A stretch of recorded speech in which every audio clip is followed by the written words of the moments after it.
Bismillahirrahmanirrahim. Assalamualaikum warahmatullahi wabarakatuh. Izin memperkenalkan diri. Perkenalkan, nama saya Winsi Abe, NPM 052, Prodi PGSD kelas 7A. Baik, di sini saya akan menjelaskan tentang resum konsep dasar artikel ilmiah.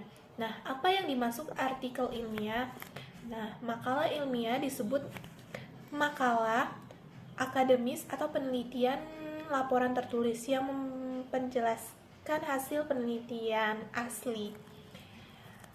Diterbitkan dari jurnal akademik setelah melalui proses per review, panjangnya bervarian sampai 10 sampai 20 halaman. Selanjutnya ada karakteristik utama artikel ilmiah. Dibagi menjadi 12. Yang pertama itu adalah mempresentasikan penelitian dan temuan original. Yang kedua, menggunakan format IMRED.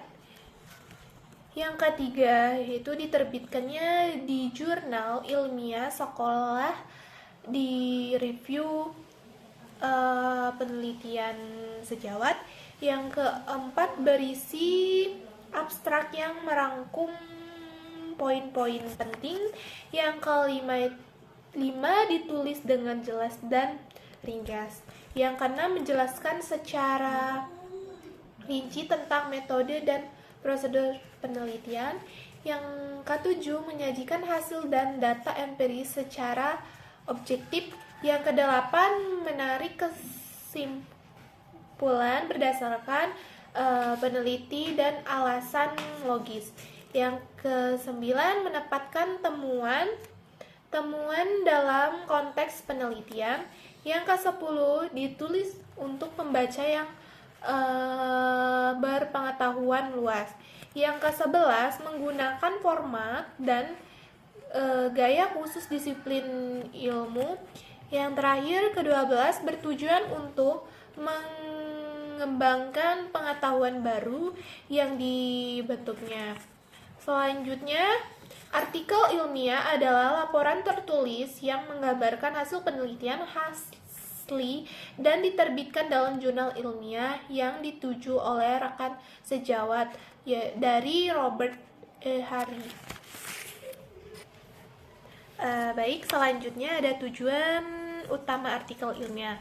Dibagi menjadi 11. Yang pertama, mengkomunikasikan penelitian dan temuan asli. Yang kedua, menyebarkan pengetahuan dan wawasan baru.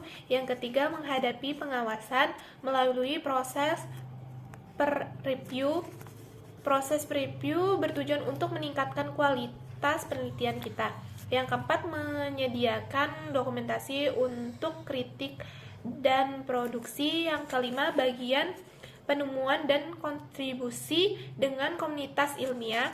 Yang keenam, menghubungkan temuan dengan kumpulan pengetahuan sehingga peneliti dapat terhubung dengan penelitian lainnya.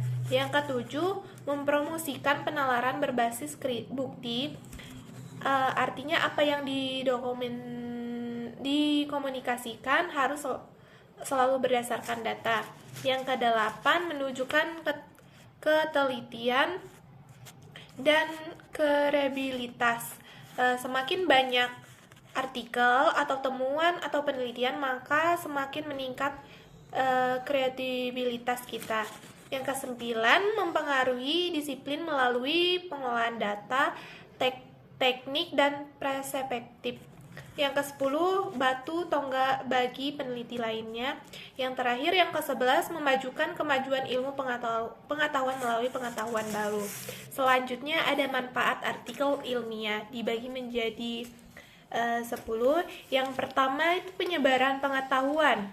Artikel yang sudah dibuat tidak hanya disimpan tetapi dapat sebagai sarana penyebaran pengetahuan melalui gadget. Yang kedua, kontribusi suatu bidang pengembangan. Yang ketiga, pengakuan profesional. Semakin banyak temuannya, maka semakin diakui kepakarannya. Yang keempat, tinjauan sejawat dan kontrol kualitas semakin terbit makin bermutu. Kelima, dokumentasi dan produksibilitas dapat ditiru oleh orang lain. Yang keenam, memiliki dampak terhadap kebijakan. Yang ketujuh, pendanaan akademik dan penelitian. Contohnya itu peneliti air menjadi bahan bakar dan penelitian sinyal 4G. Para penelitian tersebut dibiayai oleh perusahaan. Yang kedelapan, kepuasan intelektual. Yang ke-9 itu kemajuan ilmu pengetahuan. Yang terakhir ke-10, pengembangan pengetahuan. Baik, demikian hasil resum pada hari ini. Saya akhiri. Wassalamualaikum warahmatullahi wabarakatuh.